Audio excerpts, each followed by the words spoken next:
अभी आप देखें तो आज की न्यूज है कि स्वीडन ने अपने एक पॉलिटिशियन को ये अलाउ किया है कि वो जा करके कोई एक मस्जिद है स्वीडन में, उसके सामने कुरान को बंद कर सके। ना जाने इन दिनों हमारा जो निस्फ ईमान है वो कहाँ चला जाता है कि जानवर ज़बा करके हम खुद को बरियुज़मा समझते हैं। अब this is technically a very provoking permission for Muslim world कि आप कुरान जलाने की इजाजत दे रहे हैं किसी मस्जिद के सामने स्वीडन में, तो ये तो स्वीडन के साथ उनके रिश्ते खराब होने वाली बात होंगे। ईद के बाद कई कई दिन तक आप देखते होंगे सड़कों पर, चौराहों पर, जगह जगह पर आलाइशों के ढेर होते हैं और हफ्तों उनसे उठने वाला जो ताफुन है वो फैला रहता है, लेकिन यहाँ तक कि जो ताफुन ज़दा फजा है वहां पे सांस लेना मुश्किल हो जाता है। हम तो ऐसे जुल्म के लिए तैयार है जैसा जुल्म इंडिया में होता है।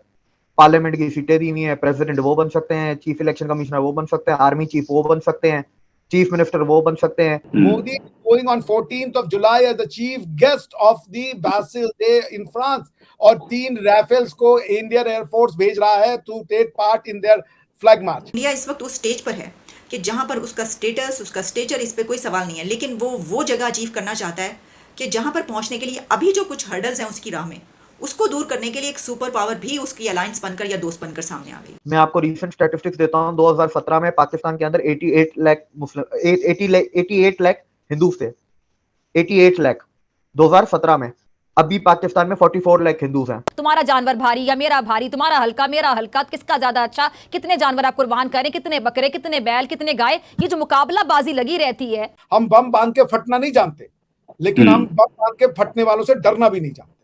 इस मिट्टी से समझौता नहीं होगा। कितनों को मारोगे भाई? भारत माँ की 1 अरब 40 करोड़ है यार, तुमने कितनों को मार देना है?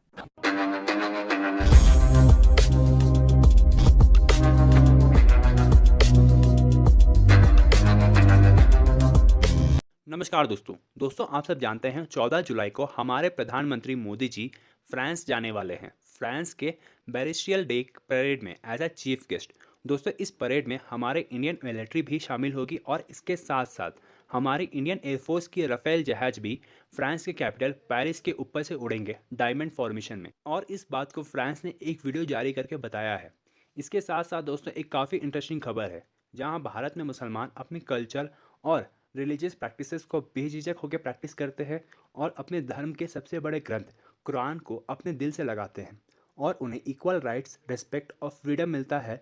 वहीं दूसरी तरफ अब स्वीडन ने अपने लोगों को परमिशन दे दिया है कि वे इस्लाम के सबसे पवित्र ग्रंथ कुरान को जला सकते हैं, वो भी मस्जिद के सामने। जिसके बाद से दोस्तों टर्की और इस्लामिक देश इस मैटर पे कुछ भी नहीं बोल रहे हैं, लेकिन भारत के खिलाफ कश्मीर को लेकर के वे हमेशा से प्रोपेगेंडा करते रहते हैं। तो चलिए दोस्तों इसी पर आगे पाकिस्तानी मीडिया का रिएक्शन देखते हैं। पाकिस्तान में ऑलमोस्ट 98%, 97-98% मुस्लिम कम्युनिटी है। ईद के मौका पे, बकरा ईद की अगर बात करें तो हिंदू कम्युनिटी क्या चीजें देखती है, बकरा ईद का दिन कैसे गुजरता है हिंदू कम्युनिटी का पाकिस्तान में? देखिए हमारा बकरा ईद पे हमारा दिन जो 2-3 दिन की छुट्टी होती है, हम लोग तो घर में गुजारते हैं, हम तो बाहर नहीं निकलते। क्योंकि एक तो ज्यादातर हिंदू वेजिटेरियन होते हैं, तो वो वैसे भी बाहर नहीं निकलते क्योंकि हमसे गोश्त वगैरह देखा नहीं जाता। और हम बाहर निकल के करेंगे भी क्या, हमारे लिए है क्या बाहर।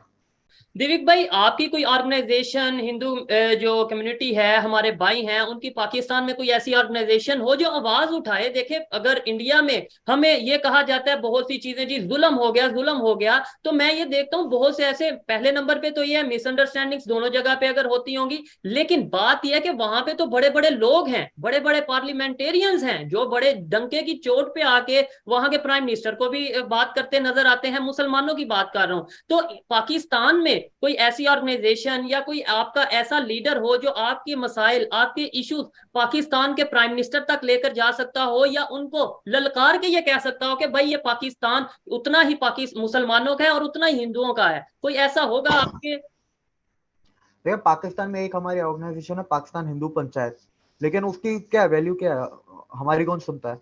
एंटी कन्वर्जन बिल लाया, वो पास नहीं होने दिया। एक मैरिज सर्टिफिकेट बिल आया था कि सिर्फ हमें नादरा का मैरिज सर्टिफिकेट मिले, जितनी भी जो भी शादीशुदा उनको एक मैरिज सर्टिफिकेट मिले, लीगल जो होता है, वो बिल पास होने नहीं दिया। ऐसी बहुत सी चीजें हैं, जैसे इवैक्यूई ट्रस्ट प्रॉपर्टी जो बोर्ड है, जो भी है, जो हिंदू मंदिरों को, पुराने मंदिरों को उनको संभालती है, वो भी हमारे हाथ में नहीं है। उसके ऊपर 1500-1550 मंदिरों के ऊपर मॉल और बिल्डिंग्स, अपार्टमेंट्स बन चुके हैं गुरुद्वारे वगैरह के ऊपर।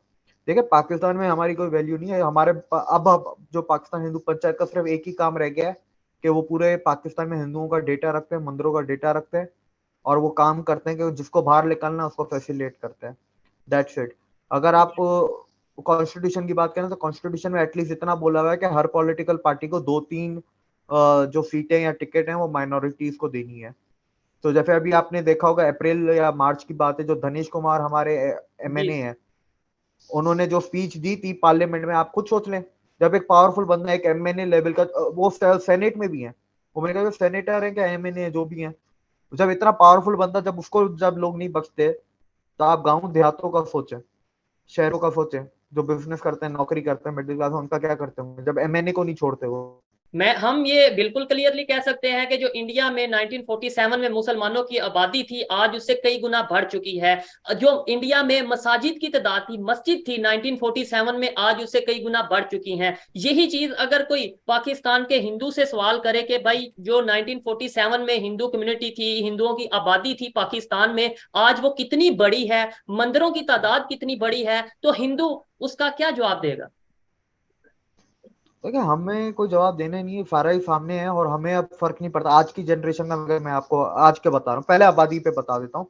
47 में शायद 24-25 थी, 71 में जी हाँ 71 में 13, 13.5, कुछ 13.25 के आसपास थी, क्योंकि वो बांग्लादेश में से चली गई। बाकी वेस्ट पाकिस्तान में 13.25 थी।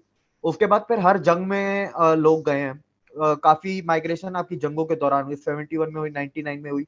उसकी वजह ये है कि इधर पाकिस्तान में जो झूठ बोला जाता है ना, इंडिया ने हमला कर दिया, तो इंडिया पे हमला कर दिया, फिर रेडिकलाइज आपका जो आपकी कम्युनिटी आवाम है, वो फिर बोलती है इंडिया ने हमला किया, हिंदुओं पे हमला करो, वो फिर उनको भगाते हैं, तो वो इंडिया की तरफ भागते हैं। बॉर्डर एरिया जितने ये सियालकोट, भावलपुर, और ये आपके नीचे थर वाला एरिया, ये पूरा जितना भी है।